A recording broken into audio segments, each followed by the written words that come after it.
আসসালামু আলাইকুম প্রিয় দর্শক, সবাইকে স্বাগতম জানাচ্ছি সোহাগ 35 ইউটিউব চ্যানেলের পক্ষ থেকে।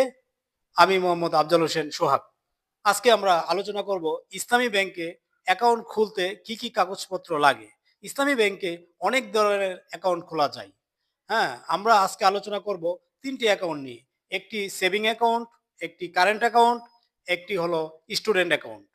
আমরা এখন জানবো সেভিং অ্যাকাউন্ট করতে কি কি কাগজপত্র বা ডকুমেন্ট লাগে। সেভিং অ্যাকাউন্ট খোলার নিয়ম হচ্ছে, যে ব্যক্তি অ্যাকাউন্ট খুলবে সে ব্যক্তির এনআইডি কার্ডের ফটোকপি অথবা পাসপোর্টের ফটোকপি অথবা জন্ম নিবন্ধনের ফটোকপি যে কোনো একটি দিয়ে খুলতে পারবেন, এবং গ্রাহক হোল্ডারের 2 কপি পাসপোর্ট সাইজের ছবি অবশ্যই লাগবে। যাকে নমিনি দিবেন নমিনির 1 কপি পাসপোর্ট সাইজের ছবি লাগবে, এবং নমিনির এনআইডি কার্ডের ফটোকপি অথবা পাসপোর্টের ফটোকপি অথবা জন্ম নিবন্ধনের ফটোকপি, অথবা যদি নমুনি বাচ্চা হয় তাহলে টিকা কার্ডের ফটোকপি লাগবে। আমরা এখন জানবো কারেন্ট অ্যাকাউন্ট খুলতে কি কি ডকুমেন্ট লাগে। কারেন্ট অ্যাকাউন্ট মূলত ব্যবসায়িকদের জন্য। কারেন্ট অ্যাকাউন্টে টাকা জমা রাখলে কোনো লাভ পাওয়া যায় না। কারেন্ট অ্যাকাউন্ট খুলতে জাতীয় পরিচয়পত্রর ফটোকপি, পাসপোর্টের ফটোকপি অথবা জন্ম নিবন্ধনের ফটোকপি যে কোনো একটি ডকুমেন্ট লাগে, এবং গ্রাহকের অবশ্যই 2 কপি পাসপোর্ট সাইজের ছবি লাগবে।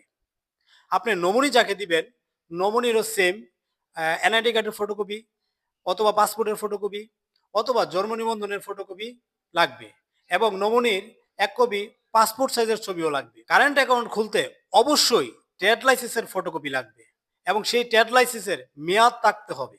কারেন্ট অ্যাকাউন্টে আপনি কমপক্ষে 1,000 টাকা ডিপোজিট করতে হবে। তার মানে হলো, আপনি যখন প্রথম অ্যাকাউন্ট করবেন অবশ্যই আপনাকে 1,000 টাকা জমা দিতে হবে মিনিমাম। আমরা এখন জানবো স্টুডেন্ট অ্যাকাউন্ট খোলার নিয়ম।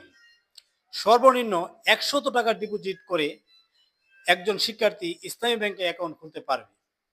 একজন শিক্ষার্থীর 2 কপি পাসপোর্ট সাইজের ছবি লাগবে, এবং এনআইডি কার্ডের ফটোকপি অথবা পাসপোর্টের ফটোকপি অথবা জন্ম নিবন্ধনের ফটোকপি লাগবে, এবং আপনি যাকে অভিভাবক করবেন সেই অভিভাবকের এনআইডি কার্ডের ফটোকপি, পাসপোর্টের ফটোকপি অথবা জন্ম নিবন্ধনের ফটোকপি লাগবে, এবং অভিভাবকের 2 কপি ছবি লাগবে। এবং একজন শিক্ষার্থীকে অবশ্যই স্কুল থেকে একটি প্রত্যয়নপত্র লাগবে। শিক্ষার্থী যদি 18 বছরের কম হয় তাহলে অভিভাবককে অবশ্যই ব্যাংকে নিয়ে আসতে হবে, এবং সেই অভিভাবক ব্যাংকে এসে স্বাক্ষর করবে এবং টাকা তুলবে, যতক্ষণ পর্যন্ত এই শিক্ষার্থী 18 বছর না হয়। ইসলামী ব্যাংক বাংলাদেশ পিএলসি, সাতমোনা বাজার আউটলেটে আমি মোহাম্মদ আফজাল হোসেন সোহাগ ইনচার্জ হিসাবে কর্মরত আছি। সোহাগ 35 ইউটিউব চ্যানেলটি সাবস্ক্রাইব করে আমাদের সাথে থাকার জন্য সবাইকে ধন্যবাদ।